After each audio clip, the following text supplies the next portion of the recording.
looked at her and he said, I don't know where you're going to put it, but you need to do it now. And she stuck that needle in my leg and pushed that medicine or pushed those steroids into my leg. And I was like, ugh. I literally like lost my breath for a minute. My leg was on fire. Yep. I thought my leg was literally going to be just numb for I don't know how long. My leg was on fire. It was numb.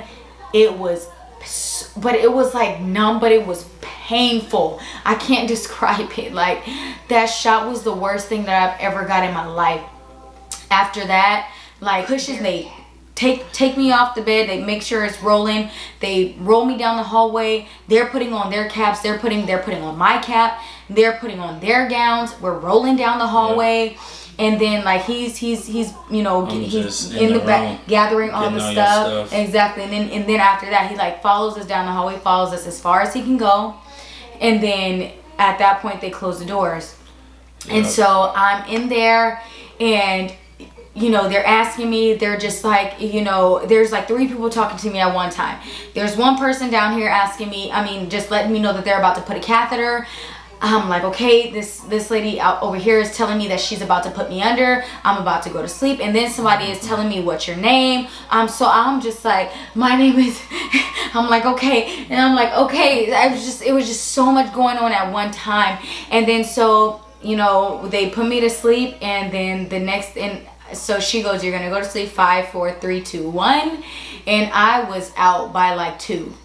During that time, I'm in the hallway, waiting because it's like, okay, she's back there, she's okay at some point, but I'm just wondering, okay, the baby's coming, that's another life.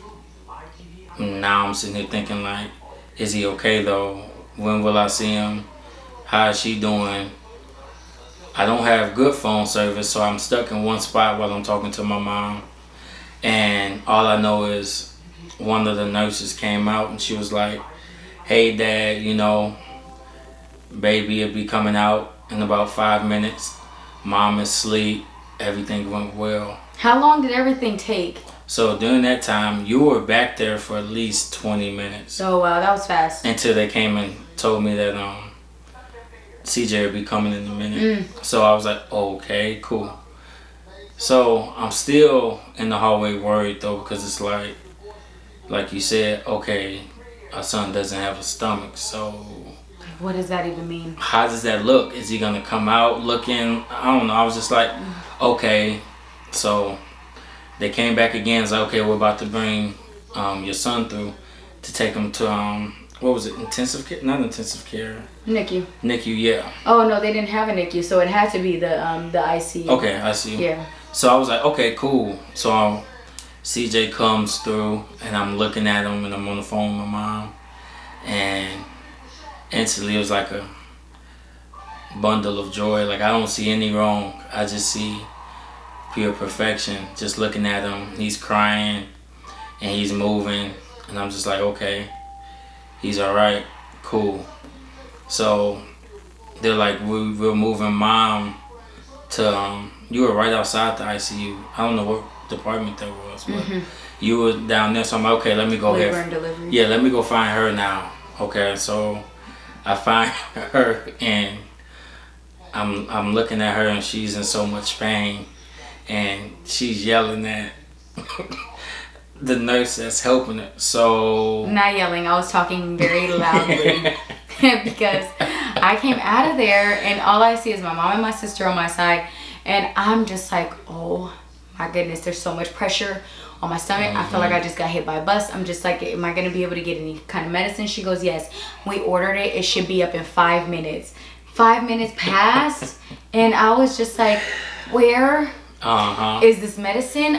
I'm literally going to die. Like, I've never felt pain. And all my moms who've had a C-section, they know that pain is ridiculous. Like, especially if it's your first C-section, that pain was crazy. I feel like I got hit by a bus and nobody was trying to help me. So by the time he came, I was just like, please, I need my medicine, because at this point I cannot take this pain. Like I can't, I'm wide awake. I can literally feel like my insides were like torn apart and put back together. That's exactly what happened, but I can feel it. So where's my medicine? Because this is a little bit ridiculous. And so she's just like, it'll be up in 5 minutes, 5 minutes. So I'm just like, okay, just take a deep breath, get through this pain for 5 more minutes. And so then they roll me to the room that I'm supposed to be in, that I'm going to be recovering in. And so we get there. The medicine wasn't there for like an hour and 30 minutes. It wasn't, and that's like, I'm not even exaggerating. The medicine was not there for like an hour and 30 minutes. But we got through it. So basically, we rolled through it. We rolled through to the room. They rolled me through to the room. And so after that, then he comes in. I guess he went to go see the baby again. Exactly. And then he came back in to where I was. And so he goes, they're about to bring the baby in. And I was just like, okay, shoot. He was just like, but they have to move him. They have to move him to LA right now. And I was just like, what? So I was just like, oh. He was just like, he has esophageal atresia. And I was like, I couldn't help but just cry. I just, you can't really determine if a baby has esophageal atresia until the baby comes out. Because that's how, you do an ultrasound, right? Or what the baby will do is like swallow something from like a bottle or something, spit up, throw up, or choke, something like that. So yeah, that's how you know that a baby has esophageal atresia. If one, you do an ultrasound and you see that the esophagus is not connected to the stomach, or if the baby swallows something and spits up, vomits, or chokes, right? And so they found that CJ had esophageal atresia, and when he told me that, I was just like, what? Like, I just could not believe that he actually had what we don't know anything about, and he has it, and he has to go to LA right now. And we're in Ontario. So he's going to be an hour and 30 minutes away from us in nurse's care, and we're not even going to be, I'm not even going to be anywhere close to him. So they roll him in, and I don't know, they asked me, they said, do you want to see your baby?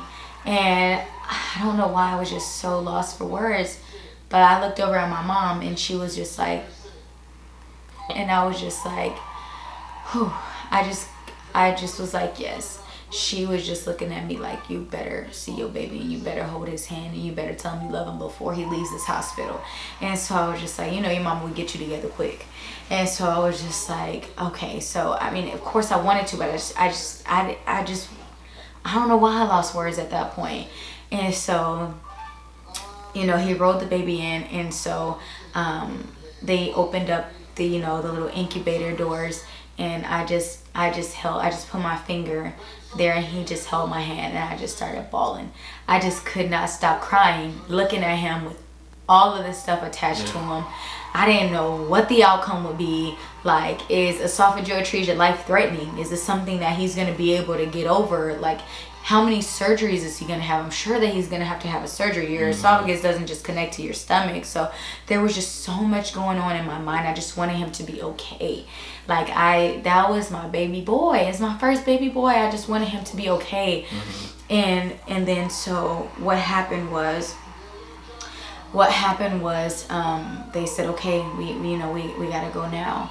So they closed those doors, and I'm still bawling my eyes out. And I just told him I loved him, and we all prayed. Actually, before they closed the doors, I was still holding his hand. We all prayed, and then he went off, and then he went with the baby, with my sister, and I stayed at the hospital with my mom, and he was in LA, and yeah, you can talk about your experience at LA. Yeah. You can get in there.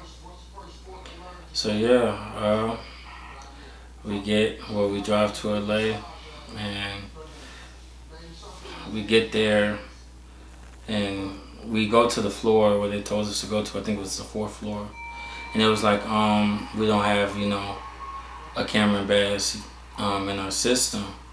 So I was like, okay, he's here though. I just got confirmation from the doctor So they was like, okay, well maybe he's on a different floor. Talk to the doctor. We ended up finding him and everything, and we talked to the head doctor on call for the night, and she gave us a rundown. You're looking at maybe a 6 to 8 month process. This is, the process we're gonna, we think he should take. He's gonna need a G-tube. G-tube, what is a G-tube? Right.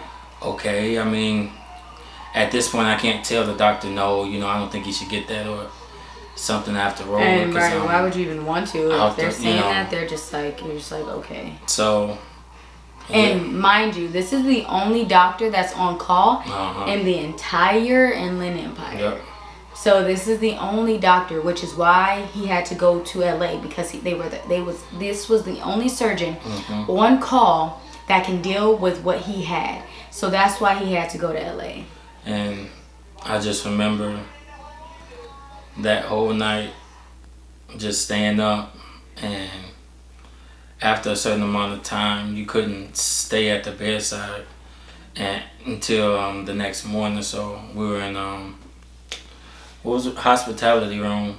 Yeah, like the parent room or parent something. room, yeah. They put you in that room when you're about to be ready to take your baby home, just so that you can get a feel of exactly how it's going to be at home. But they were nice enough to let them stay there. Yeah. So me and her sister was just up the whole night and trying to figure out, this process, and talking to social workers and talking to nurses and everything, filling out paperwork.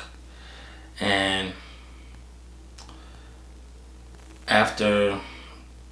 the next morning, went right in there, and it's just like it just became a habit. I can tell you it was a journey, but he definitely got through it. Yeah, for sure. Because definitely when he was in that NICU, he had to have blood gases like every day at that point. He had a little bit of jaundice, that was at a very low level, so they had to monitor him for that. He was on, a high dose of oxygen so that he can breathe CPAP, BiPAP. It's just so much. To me, it was just, I don't know. Well, I mean, a lot of parents can speak for this. It's hard to know when your child is going through something and you can't physically help them or take the pain away. So you have to watch and just hope for the best, and that's just the type of feeling I had throughout, once he was born, just knowing it's gonna be some battles we have to get through, and just stand, prepared and ready that no matter what, the end will come sooner or later.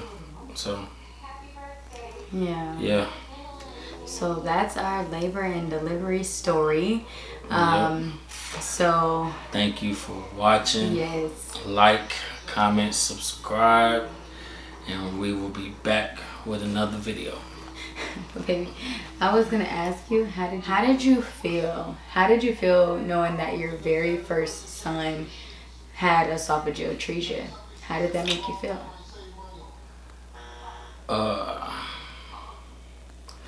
Thinking back on it right now,